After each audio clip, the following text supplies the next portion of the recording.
Welcome back. Now, as we reported earlier, the clock is ticking for a Friday midnight deadline for Congress to pass a spending to build the fund Department of Homeland Security. At issue for Republicans is their opposition to President Obama's proposed immigration law. Well, one individual who can throw some light on this issue is Esther Lee, an immigration reporter with the social issues blog Think Progress. Esther, thanks very much for joining us here on the programme. Thank you so much for having me. Let's talk about the social aspects of this bill. We talked about the political ramifications with our DC correspondent. Tell us about the social impact here. So one of the impacts that you would have is, well, there are actually many impacts. There's going to be impacts to undocumented workers and families, and there are also going to be impacts to the American citizens. So for undocumented immigrants, this really shows them that they should still stay in the shadows and not come out of it. But for American workers, especially for DHS workers, the 200,000 DHS workers, this is going to cast a lot of uncertainty for them. So where does this leave Obama's immigration policy? Well, you know, at this point, we don't really know what's going to happen, right? Because right now the House is still mulling over a continuing resolution that could be a week, it could be 3 weeks, but we don't know. And in terms of where President Obama's immigration directives are at now, you know, we have the Texas lawsuit where the federal judge temporarily blocked his ability to use his executive actions on immigration. Let's go to the nitty-gritty of the immigration policy, if you like. In terms of employees working for free, how does that stand?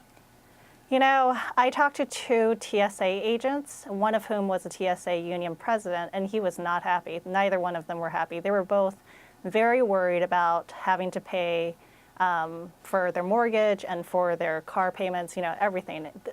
What one one TSA agent told me was that he's not only living paycheck to paycheck, but like the average TSA agent only earns about $400 a week, $400 a week. Pardon me. And will that money eventually be paid off, do you think? The money will eventually they will eventually receive a paycheck, but you know, it might be too late. For a lot of these people, because they live paycheck to paycheck, they need that money now. They have children, they have babysitters that they have to pay. You know, there's this whole entire domino effect that would happen if they don't have their paycheck. If you look back to the shutdown of 2013, in October of 2013, you will see that the workers received their paycheck, but they received it maybe a month later, maybe later. And how long do you think this scenario is going to last, and how long can it potentially play out for? You know, we're all hoping that this scenario will play out with a clean funding bill that perhaps will last through the end of the fiscal year, the 2015 fiscal year that ends in September. But we don't really know at this point. If there isn't a shutdown, then what conclusion do you think the Republicans can come up with, and how does this affect the president's policies? So the shutdown itself will not necessarily affect President Obama's policies because his directives are right now, they're already being halted by the federal judge's decision down in Texas. So the immigration directives there will actually take a couple of months anyway because the president is going to appeal this case to the Fifth Circuit, and from there they might take it up to the Supreme Court. Wow. Okay, Esther Lee, we must leave it there. Obviously a developing story, but thanks so much for joining us here on the program. Thank you. Thank you. You're watching Arise News Now.